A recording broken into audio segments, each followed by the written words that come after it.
ডাকসুর প্রতিনিধিদের ছাড়াও বাংলাদেশের ছাত্র সমাজের প্রতি গুরুত্বপূর্ণ কিছু পরামর্শ দিয়েছেন বিএনপির ভারপ্রাপ্ত চেয়ারম্যান তারেক রহমান। এই তথ্যটি জানিয়েছেন ডাকসুর ভিপি সাদিক কায়েম। আজকে ঢাকা বিশ্ববিদ্যালয়ের কেন্দ্রীয় ছাত্র সংসদের প্রতিনিধিরা রাজধানীর গুলশানে বিএনপির চেয়ারপারসনের কার্যালয়ে, রাজনৈতিক কার্যালয়ে বিএনপির ভারপ্রাপ্ত চেয়ারম্যান তারেক রহমানের সঙ্গে বৈঠক করেছেন, তার সঙ্গে দেখা করেছেন এবং বৈঠক করেছেন। সেই বৈঠকে তারেক রহমান তাদের গুরুত্বপূর্ণ কিছু পরামর্শ দিয়েছেন। সেই বিষয়টি বৈঠক শেষে জানিয়েছেন সাদিক কায়েম। সাদিক কায়েম বলেন যে আমরা তারেক রহমানের সঙ্গে সাক্ষাৎ করেছি। তিনি আমাদের এবং দেশের ছাত্র সমাজের প্রতি অত্যন্ত গুরুত্বপূর্ণ কিছু পরামর্শ দিয়েছেন।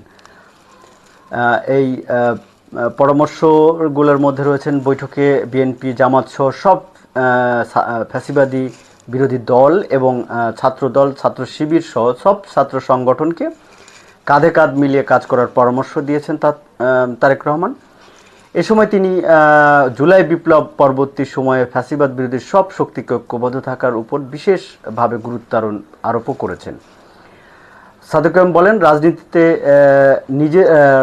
নিজেদের মধ্যে ভিন্নতা বা বিভাজন থাকাটা গণতান্ত্রিক সৌন্দর্য, কিন্তু বাংলাদেশ এবং জুলাই বিপ্লবের প্রশ্নে আমাদের সবাইকে এক থাকতে হবে। তিনি আরও বলেন, বিপ্লবের এই ঐতিহাসিক সুযোগকে কাজে লাগিয়ে আমাদের ইনসাফ ভিত্তিক বাংলাদেশ গড়তে হবে। অথচ বিপ্লব পরবর্তী সময়ে আমাদের মধ্যে যে বিভাজন তৈরি হয়েছে, সেই সুযোগ নিয়ে দিল্লির তাবেদার ও পতিত ফ্যাসিস্টরা নতুন করে ষড়যন্ত্র করছে।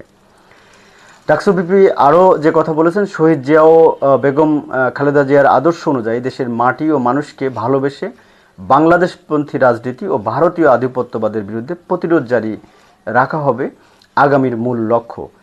বিগত 16 বছর তরুণ প্রজন্মের ভোট দিতে না পারার বিষয়টি উল্লেখ করে ডাকসুর ভিপি বলেন, একটি অবাধ, সুষ্ঠু ও নিরপেক্ষ গ্রহণযোগ্য নির্বাচনের জন্য ছাত্র সমাজ ঐক্যবদ্ধ ভূমিকা পালন করতে হবে ছাত্র সমাজকে।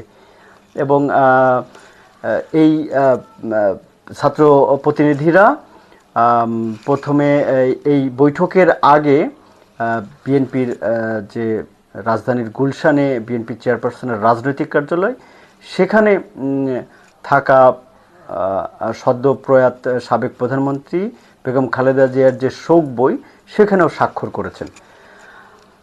তো এই ছিল আপডেট। ভালো থাকবেন।